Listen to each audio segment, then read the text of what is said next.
আপাতত থাইল্যান্ডের টালমাটাল রাজনীতিতে ফিরেছে খানিকটা স্বস্তি। অনিশ্চয়তা কাটিয়ে পার্লামেন্টের ভোটাভুটিতে প্রধানমন্ত্রী ভুমজাইথাই দলের আনুতিন চার্নভিরাকুল তার সামনে একদিকে যেমন আছে দেশবাসীর প্রত্যাশার পাহাড়, অন্যদিকে আছে অর্থনীতি পুনরুদ্ধার, জোটসঙ্গীদের ভারসাম্য রক্ষা করে চলা ও প্রতিবেশী দেশগুলোর সাথে কূটনৈতিক সম্পর্ক জোরদার করবার মতো বড় চ্যালেঞ্জ।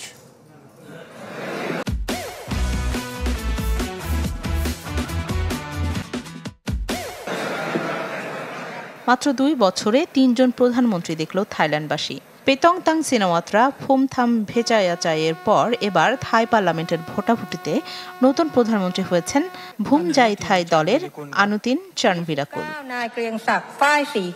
58 বছর বয়সী ব্যবসায়ী ধনকুবের আনুতিনের এই বিজয়কে গত 2 দশক ধরে থাইল্যান্ডের রাজনীতির মাঠ দখল করে থাকা সিনাওয়াত্রা পরিবারের উপর একটি বড় আঘাত হিসেবে দেখছেন রাজনৈতিক বিশেষজ্ঞরা। অস্থিতিশীল রাজনীতির মধ্যে হওয়া নতুন প্রধানমন্ত্রীর কাছে জনগণ জানাচ্ছেন তাদের প্রত্যাশার কথা। আমরা নতুন প্রধানমন্ত্রী আনুতিনের পাশে আছি। এখন দেশে একটা পরিবর্তন দরকার। আমি বিশ্বাস করি দেশের উন্নয়নে প্রয়োজনীয় পদক্ষেপ নেবে নতুন সরকার। নতুন কেউ প্রধানমন্ত্রী হলে যদি দেশের কোনো পরিবর্তনই না হয় তাহলে সব আগের মতোই থেকে যাবে। আমরা চাই না পুরো দেশ একটি পরিবারের ব্যবসায় পরিণত হোক। রাজনৈতিক অস্থিরতা আপাতত কাটলেও আনুতিনের সামনে আছে বেশ কিছু কঠিন চ্যালেঞ্জ। এর মধ্যে অন্যতম স্থবির অর্থনীতিকে পুনরুজ্জীবিত করা, পর্যটন শিল্পের পুনরুদ্ধার, বিনিয়োগ আকর্ষণ ও কর্মসংস্থান সৃষ্টি, এছাড়া সামরিক বাহিনী, রাজতন্ত্রী প্রতিষ্ঠান ও জোটসঙ্গী পিপলস পার্টির সাথে ভারসাম্য রক্ষা করে চলতে হবে তাকে। সেই সাথে দীর্ঘদিন ধরে ফেউ থাই পার্টি ও সিনাওয়াত্রা পরিবারের প্রভাবের মুখে নিজের অবস্থানকে শক্ত করাও হবে বড় চ্যালেঞ্জ।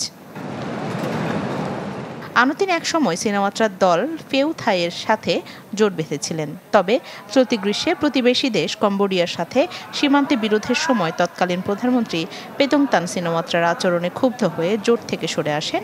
এরপর তার দল ভুমজাইথাই পার্লামেন্টে পর্যাপ্ত সমর্থন পেলে আনুতিন প্রধানমন্ত্রীর পদ জিতে নেন।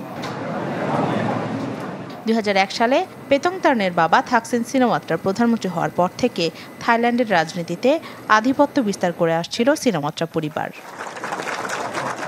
রাখি জেসমিন, চ্যানেল 24।